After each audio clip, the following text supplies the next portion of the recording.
जय श्री राधे कृष्णा साथियों। मैं भी कृष्णा ज्ञान सारा चैनल में आपका स्वागत करती हूँ। कैसे हैं आप? आपके अच्छे स्वास्थ्य और सुखद जीवन की मंगल कामना करती हूँ। आपके अपने इष्ट देवों को कोटि कोटि नमन करते हुए, बड़ों को प्रणाम करते हुए वीडियो प्रारंभ करते हैं। साथियों, आज बात करेंगे विजयदशमी की, आज बात करेंगे दशहरा की, आज बात करेंगे भगवान श्री राम की, आज बात करेंगे अपराजिता देवी की। किस प्रकार अपराजिता देवी की पूजा करें कि चाहो और पराजय हमें पराजय का कभी मुंह देखना ना पड़े, हमेशा हमारी जय और विजय दोनों हो। जिस प्रकार भगवान श्री राम की विजय हुई थी, उस प्रकार हमारी विजय हो, हर क्षेत्र में हमें सफलता मिले। किस प्रकार दशहरे का पूजन करें, शुभ मुहूर्त क्या है, कौन से दो ऐसे योग हैं जिनमें कि दशहरे का शुभारंभ हो रहा है, आज की वीडियो में सारी जानकारी लेकर मैं आपके बीच में। चलिए झटपट वीडियो प्रारंभ कर लेते हैं, लेकिन उससे पहले चैनल पर नए आए हैं तो चैनल को सब्सक्राइब जरूर करिएगा और बेल आइकन का बटन भी प्रेस करिएगा, जिससे आने वाली वीडियोस का नोटिफिकेशन आपको मिले सबसे पहले। मैं बात कर रही हूँ विजयदशमी की, मैं आज बात कर रही हूँ दशहरा के हिंदू पंचांग के अनुसार, उदया तिथि के अनुसार 24 अक्टूबर को दशहरा दिन मंगलवार को मनाया जाएगा। पूजा का शुभ मुहूर्त 11:42 से प्रारंभ होकर 12:27 तक रहेगा, फिर 1:19 से प्रारंभ होकर 2:30 बजे तक रहेगा।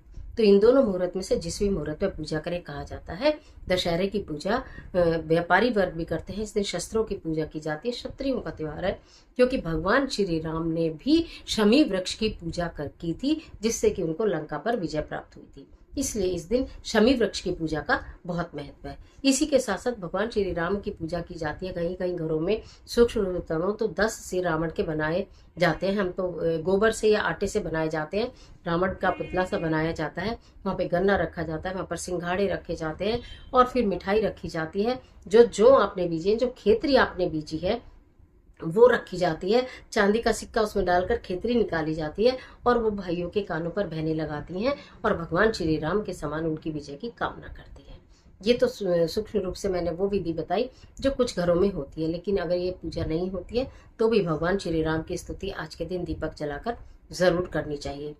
दशहरे के दिन खरीदारी का जो मैंने आपको बताया है, ये जो पूजा का मुहूर्त बताया है, ये शुभ मुहूर्त है। अगर आपको खरीदारी करनी है, आपको जमीन खरीदनी है, आपको प्लॉट खरीदना, आपको गृह प्रवेश करना हो, आपको गाड़ी खरीदनी हो, आपको कोई बहुत बड़ी डील करनी हो, आज के दिन दशहरे के दिन इतना शुभ मुहूर्त होता है। रवि योग और स्वार्थ सिद्धि योग, दो योग बन रहे, इन दो शुभ योग में दशहरा है और इन योग में दशहरा आने के कारण दशहरा का महत्व और अधिक बढ़ गया है। तो इसलिए आपको जो भी कुछ नया कार्य करना हो, दशहरे के दिन से कहते हैं जो कार्य प्रारंभ करो उस कार्य में विजय ही विजय प्राप्त होती है।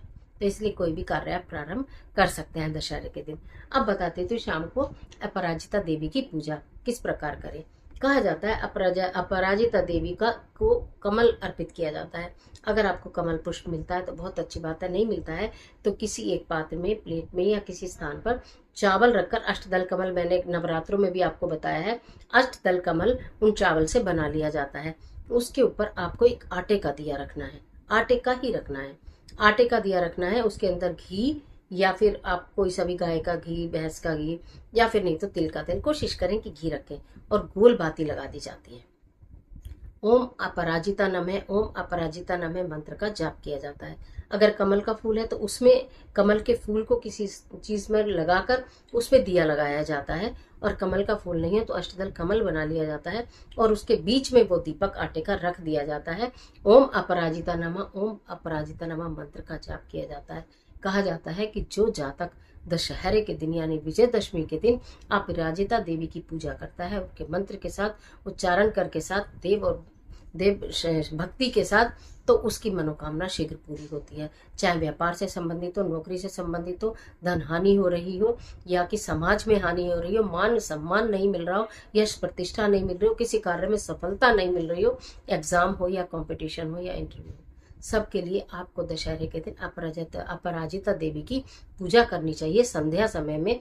जो समय मैंने आपको बताया है, या तो आप 11:29 जो भी मैंने भी बताया आपको, तो वो समय आप ले लीजिएगा। यानी बोलूं तो मैं आपको 11:30, सीधे शब्दों में मैं बोलूं 11:30 बजे से लेकर और 2:27 यानी कि 2:30 बजे तक आप इस कार्य को कभी भी कर सकते हैं। अपराजिता देवी की इस मुहूर्त में ना कर पाए तो भगवान की पूजा तो कभी भी कर सकते हैं, आप संध्या काल में कर लीजिएगा। जो बच्चे वर्किंग है, वैसे दशहरे का हॉलीडे होता है, लेकिन आप कहीं बाहर गए हैं, ये अपने ही घर में पूजा करनी है, आप भाई को तिलक करने गए हैं, कहीं बाहर गए हैं, तो शांत चित्त से शाम को आकर अपने घर में इस पूजा को कर लीजिएगा। इस पूजा को करने से निश्चित आपको सफलता प्राप्त होगी, आपके परिवार को सफलता प्राप्त होगी। अपराजिता देवी की पूजा करिएगा, श्री राम जी की स्तुति कीजिएगा।